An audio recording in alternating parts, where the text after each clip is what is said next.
யாழ்ப்பாணத்தில் வன்முறை கும்பல் ஒன்று வீட்டுக்குள் புகுந்து தாக்குதல் நடத்தியதில் 2 பேர் காயமடைந்த நிலையில் வைத்தியசாலையில் அனுமதிக்கப்பட்டிருப்பதாக தெரிவிக்கப்பட்டிருக்கிறது.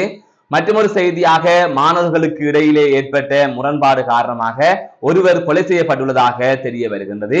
யாழ்ப்பாணம் புன்னாலை கட்டுவன் ஈவினை பகுதியில் நேற்று முன்தினம் மதியம் வன்முறை சம்பவம் ஒன்று இடம்பெற்றிருக்கின்றது.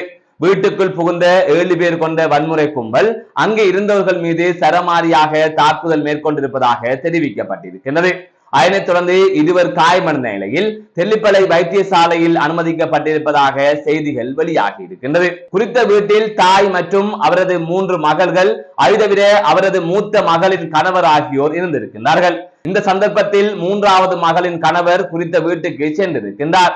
அப்போது மூத்த மகளின் கணவருக்கும் 3வது மகளின் கணவருக்கும் இடையிலே முரண்பாடு ஏற்பட்டிருக்கின்றது. அதனைத் தொடர்ந்து 3வது மகளின் கணவர் வெளியிலே சென்றிருந்தார். அதன் தொடர்ச்சியாகவே 7 பேர் கொண்ட கும்பல் தாய் மற்றும் அவரது 3 மகள்கள், மூத்த மகளின் கணவர் ஆகியோர் மீது சரமாரியாக தாக்குதல் மேற்கொண்டிருக்கின்றனர். அதன் தொடர்ச்சியாக தாய்க்கு தலையிலும் வலது கையிலும் காயம் ஏற்பட்டிருக்கின்றது. மூத்த மகளின் மகனுக்கு இடது காலில் காயம் ஏற்பட்டிருப்பதாக தெரிவிக்கப்பட்டிருக்கின்றது. அதன் தொடர்ச்சியாக இருவரும் வைத்தியசாலையில் அனுமதிக்கப்பட்டிருப்பதாக கூறப்பட்டிருக்கின்றது.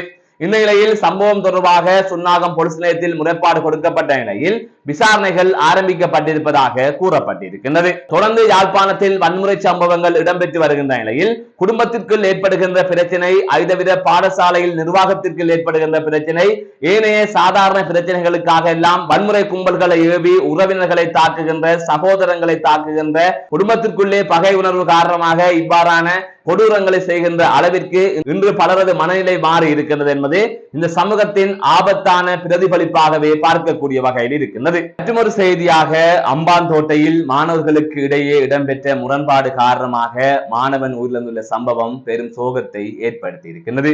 அம்பாந்தோட்டை சமோதாகம விளையாட்டு மைதானத்திற்கு அருகிலே இந்த சம்பவம் இடம்பெற்றிருப்பதாக தெரிவிக்கப்பட்டிருக்கின்றது. இந்த சம்பவத்தில் 15 வயதுடைய மாணவன் உயிரிழந்திருப்பதாக அறிய முடிகின்றது.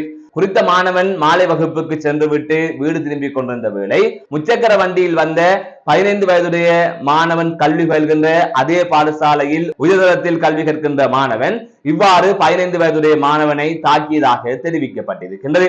அதன் தொடர்ச்சியாக குறித்த 15 வயதுடைய மாணவன் உயிரிழந்திருக்கின்றார். இந்த நிலையில் இந்த சம்பவம் அப்பகுதியில் பெரும் பரபரப்பை ஏற்படுத்தி இருக்கின்ற நிலையில் இது தொடர்பான மேலதிகமான விசாரணைகள் மேற்கொள்ளப்பட்டு வருகின்றது. ஒரே பாடசாலையில் கல்வி கற்கின்ற 15 வயது மற்றும் உயர்தரத்தில் கல்வி கற்கின்ற மாணவர்களுக்கு இடையிலே ஏற்பட்ட முரண்பாட்டின் எதிரொலியாகவே இந்த சம்பவம் பதிவாகி இருப்பதாகவும் செய்திகளிலே குறிப்பிடப்பட்டிருக்கின்றது. மீண்டும் ஒரு காணொளி சந்திக்கின்றேன். நான் நடராசா ஜெயகாந்தன்.